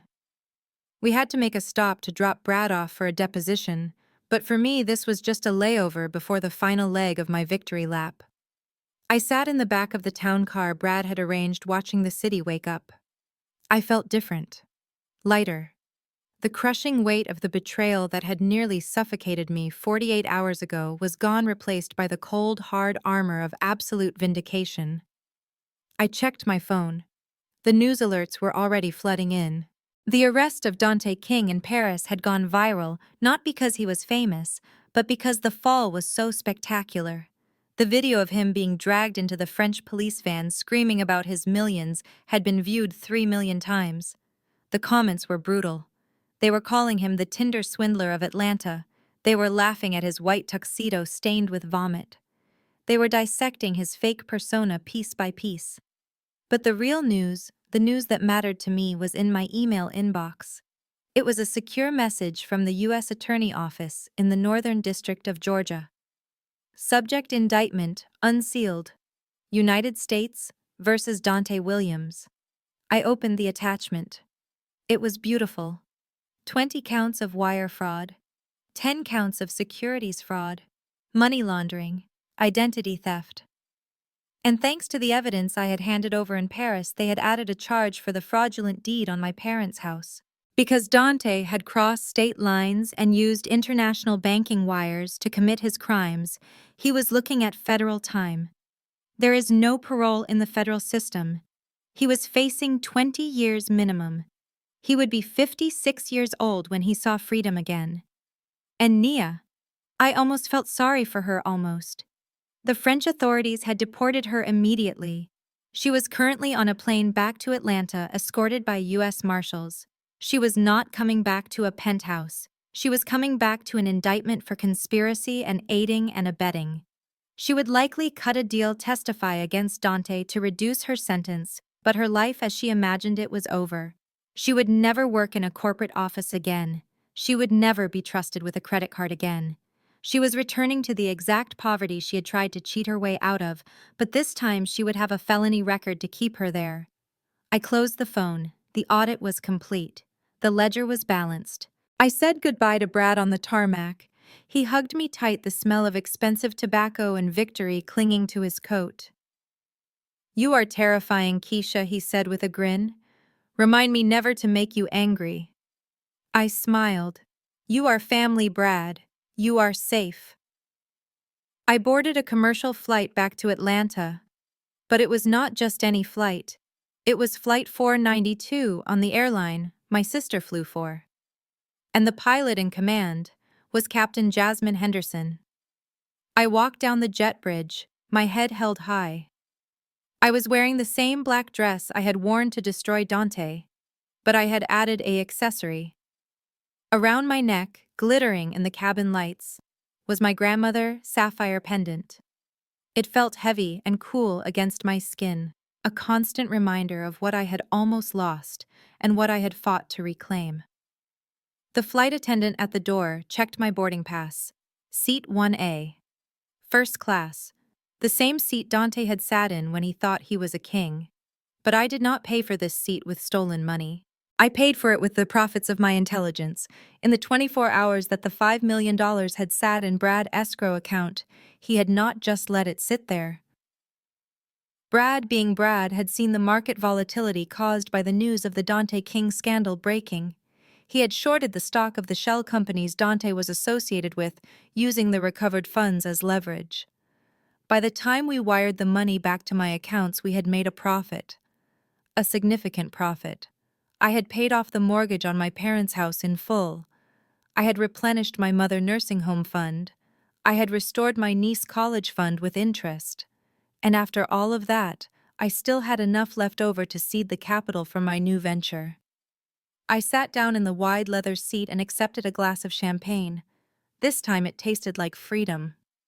The plane taxied to the runway. The engines roared to life. I felt the thrust push me back into the seat, the same force that had carried Dante to his doom, now carrying me to my future. We climbed through the clouds, leveling out at 35,000 feet. The seatbelt sign pinged off. Then the intercom clicked on. "Good evening, ladies and gentlemen, this is your captain speaking." Jasmine's voice was warm, authoritative, and filled with a secret joy that only I could hear. "We have a smooth flight ahead of us to Atlanta. We should have you on the ground 20 minutes ahead of schedule.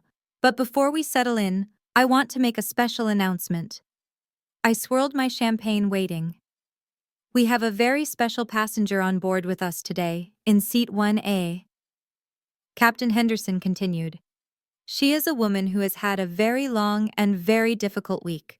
She is a woman who faced the worst kind of betrayal, and instead of breaking, she fought back. She traveled 4,000 miles to reclaim what was hers. She protected her family. She honored her history. And she single-handedly took down a fraud ring that the FBI had been chasing for 6 months."